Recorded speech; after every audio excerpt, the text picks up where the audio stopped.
మామూలుగా అధికారం కోసం రాలేదు.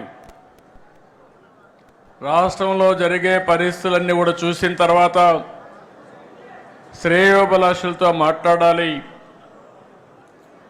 40 సంవత్సరాలుగా నన్ను ఆదరించారు, తిరిగి వాళ్ళ రుణం తీర్చుకోవాలని ఒక్క ఆలోచనతో ఎమ్మెల్యే క్వార్టర్లో ఒక్క మీటింగ్ పెడితే ఆ మీటింగ్తో ఆయన అక్కడికి వస్తున్నాడంటే ఒక ప్రభంజనంగా ప్రజలందరూ ఇక్కడికి వస్తే ఆ ఎమోషన్లో ఈ రాష్ట్రం కోసం పుట్టిన పార్టీ తెలుగుదేశం పార్టీ, అది కూడా ఎమ్మెల్యే క్వార్టర్స్లో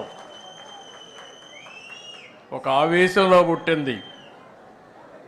ఒక ఆదర్శం కోసం పుట్టిన పార్టీ తెలుగుదేశం పార్టీ.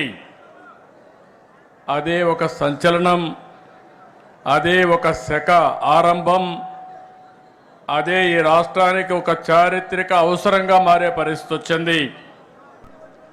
అలాంటి మహనీయుడు పెట్టిన స్ఫూర్తి మనందరిలో ఉంది. ప్రపంచ చరిత్రలో ఇప్పుడు కూడా ఎవ్వరూ ఈ రికార్డు బ్రేక్ చేయలేరు. పార్టీ పెట్టి 9 నెలల్లో అధికారం వచ్చిన ఏకైక పార్టీ ప్రపంచంలో తెలుగుదేశం పార్టీ. ఇంకొక పక్క ఎన్టీఆర్ లాంటి వ్యక్తి మళ్ళా పుట్టడు, పుట్టాలంటే మళ్ళీ ఎన్టీఆర్ పుడితే తప్ప ఎవరికి ఆ గుర్తింపు రాదని చెప్పి కూడా నేను మీకు తెలియజేస్తున్నా. అంతవరకు రాజకీయాలు చూస్తే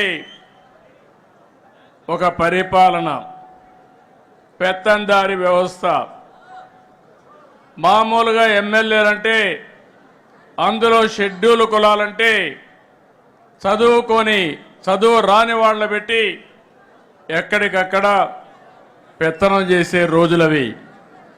మొట్టమొదటిసారిగా ఎన్టీ రామారావు గారు వచ్చిన తర్వాత చదువుకున్న వారిని రాజకీయాల్లోకి తెచ్చిన ఏకైక నాయకుడు నందమూరి తారక రామారావు గారు అని చెప్పి మీకు విజ్ఞప్తి చేస్తున్నా. అది కూడా ఒక విజన్. రాష్ట్రం బాగుండాలంటే యువ రక్తం రావాలి. అంతవరకు ట్రెడిషనల్గా ఉండే పాలిటిషియన్స్ పోవాలి.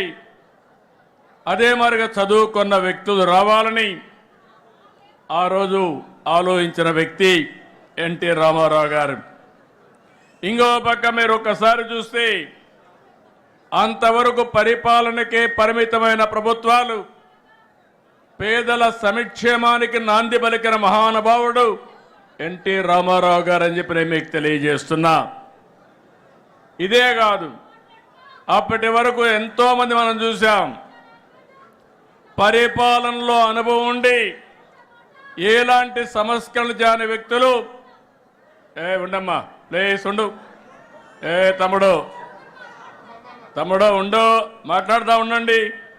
మీ సమస్య మీది, మీకు చెప్పాం కదా, మాట్లాడతాం కదా, మీ పనులుగా చేయడానికి. కూర్చోండి. వాళ్ళ ఆ పక్కది ఏంటి, కొంచెం కూర్చో. కూర్చోండి. ఈ సమస్యలు ఉన్నాయి, మాట్లాడుతూ ఉన్నాం కదా. వాళ్ళని అటు తీసుకురండి, కలుస్తాను నేను. ఆ కుర్చీ తీసి ఆ పక్కన నిలబెట్టండి, నేను వచ్చి కలుస్తాను బయటప్పుడు.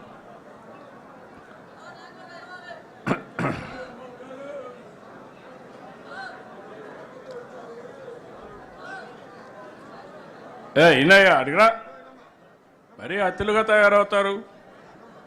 సమయం సందర్భం కూడా ఆలోచించుకోవాలి వ్యక్తులు కూడా.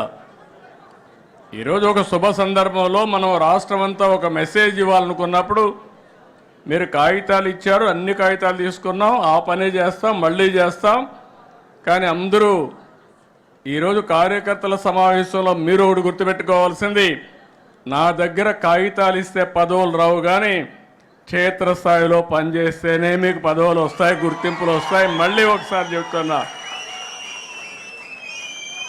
నేను ఆ విషయంలో మీరందరూ గుర్తుపెట్టుకోవాల్సిన అవసరం. ఇంకా మనకు ఏదో కాగితం ఇస్తే పదవి వస్తుందని ఆలోచన చేస్తున్నారు, కానీ వేదిక పైన ఏ నాయకుడు చెప్పినా, రాష్ట్రంలో ఏ నాయకుడు చెప్పినా నేనింటా. నిర్ణయం మాత్రం మీ పని మీదనే ఆధారపడుతుందని మరొకసారి విజ్ఞప్తి చేస్తున్నా.